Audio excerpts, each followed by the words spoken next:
Mwongeye kwirirwa bakunzi ba Uburyo YouTube channel, mwebwe mwese mukomeje kubana natwe umunsi ku wundi mu biganiro bica ku Buryo TV.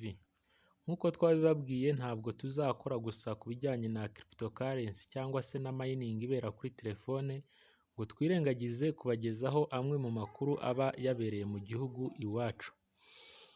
Ubwo twari twabagejejeho inkuru ku isaha y'isaa 9 zishyira isaa 10 y'impanuka yabereye mu karere ka Musanze mu murenge wa Cyuve akagari ka Buruba, yari impanuka yari ikozwe n'imodoka ndetse n'igare, iri gare rikaba ryari rihetse umunyeshuri avuye ku ishuri. Nk'uko twari twabibabwiye rero, twababwiye yuko turaza gukurikirana uko byarangiye aba bantu bajyanywe kwa muganga, uko byaje kugenda, niba bashobora kuba barokotse iyi mpanuka amahoro. Murabibona imbere yanyu, ahangaha ni mu mujyi wa Musanze, tuhageze mu masaha ya nimugoroba twerekeza kuri hopitale aho bajyanye aba barwayi bakoze impanuka. Nk'uko twabibabwiye, umunyeshuri yari yahahamutse ndetse uyu munyonzi we wari utwaye uyu munyeshuri we wabonaga ko nubwo yagaragaza nk'aho ari umuntu muzima, ariko mu by'ukuri niwe wari wababaye kuko yakubise umutwe ku modoka asa naho winjiyemo, aribwo treburize y'imodoka yahise imenagurika.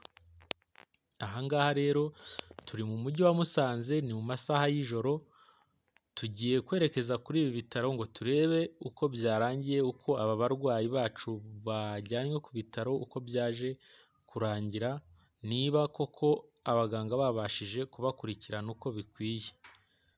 Ahangaha turakomeza twerekeza ku bitaro bikuru bya Musanze, twongera gusaba wowe utarakora subscribe ku Buryo TV ko wakora subscribe kugira ngo ibiganiro byacu bijye bikugereraho ku gihe, ndetse niba hari n'icyo ubona kitagenda neza watubwira muri komenti tukabasha kugihindura, kuko twemera kugirwa inama.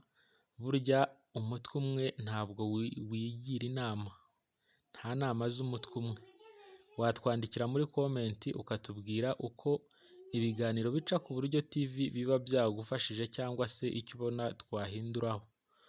Ahangaha rero, iyi ni inkuru y'impanuka yabereye mu karere ka Musanze, impanuka yari ikomeye, impanuka yabaye itewe n'umuvuduko w'uyu munyonzi ndetse n'uburangare, aho yagonganye n'imodoka yo mu bwoko bwa Daihatsu akabasha gukomereka cyangwa se akabasha kwangirika bikomeye.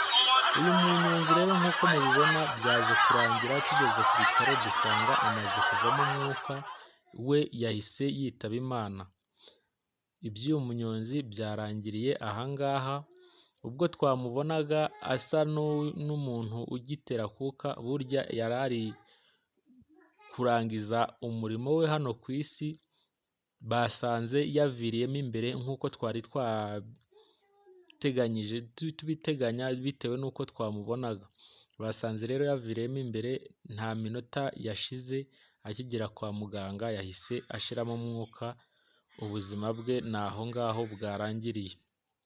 Twongera gusaba wowe utarakora subscribe ku Buryo TV ko wakora subscribe kugira ngo ujye urushaho kubana natwe mu biganiro bica ku Buryo TV.